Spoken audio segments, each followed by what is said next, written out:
cold air over Ottawa this morning, a late-game collapse for the Senators out west, and a trade move out of Washington that could quietly raise prices on everyday imports here at home.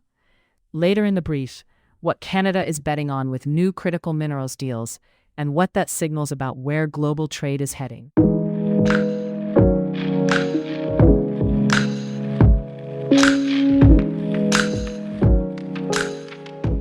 It's Thursday, March 5th.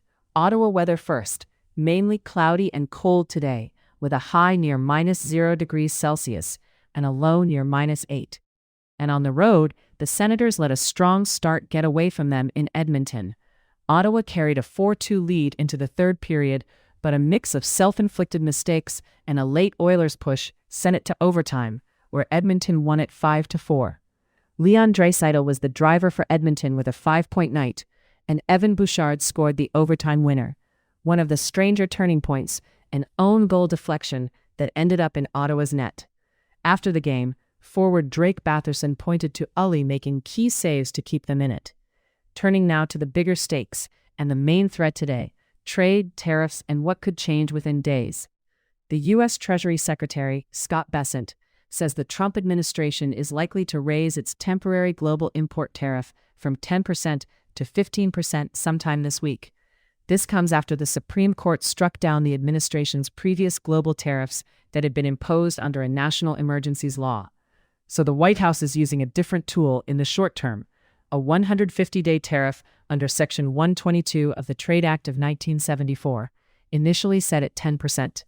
Now, the administration is signaling it may bump that to 15%, while it rebuilds a longer-lasting tariff program using other authorities that have held up better in court. Here's the key point. This looks like a bridge strategy. The temporary tariff is meant to stay in place while the U.S. does the slower, more formal work of launching trade actions through two main channels. Section 301, typically tied to investigations of unfair trade practices, led through the U.S. Trade Representative, and Section 232, tied to national security justifications, run through the Commerce Department. Bessent says those processes could return overall U.S. duty rates to prior levels within about 5 months. Why this matters locally.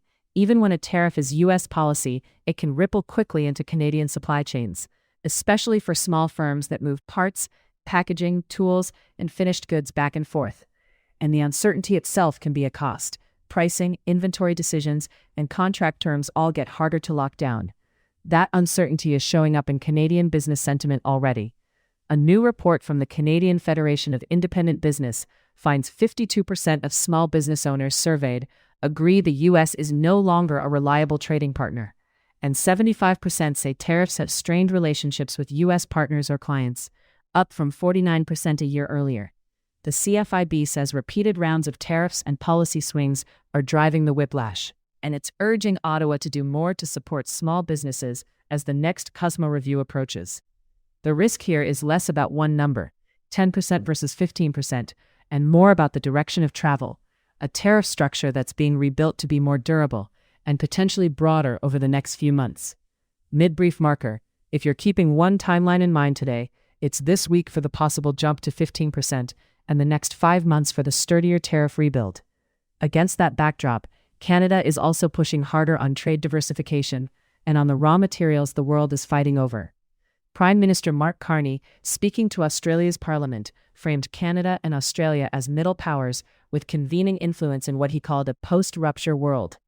The concrete news: Canada and Australia signed new agreements on critical minerals, including Australia joining a Canada-led G7 Critical Minerals Production Alliance. The two countries also plan to modernize their bilateral tax and investment treaty. The practical takeaway: these deals are aimed at reducing dependence on China-dominated processing and supply chains for key inputs, things like lithium, uranium, and other minerals used in batteries, electronics, and defense industries. Canada and Australia together produce about a third of global lithium and uranium supply, and more than 40% of global iron ore. Canada's political opposition is also framing trade and supply chains as a central issue. Conservative leader Pierre Poilievre, on a party-funded trip in Europe, argued for tighter free trade ties among democracies and pitched Canada as a reliable LNG supplier, though Canada still doesn't have an East Coast LNG export terminal. Now, the final piece to watch: what happens next, and what's still uncertain. First, in the U.S., whether the temporary global tariff actually rises to 15% in the coming days, and what categories of imports end up most affected as the administration shifts towards Section 301 and 232 actions. Second, in Ottawa, what federal supports, if any, are announced for small businesses caught in tariff-driven volatility, and how Canada positions itself ahead of the next CUSMA review. And third, for the senators, the immediate question is how they respond after letting a road game slip late, because points like that can define the edge of the playoff race. That's the brief for Thursday, March 5th.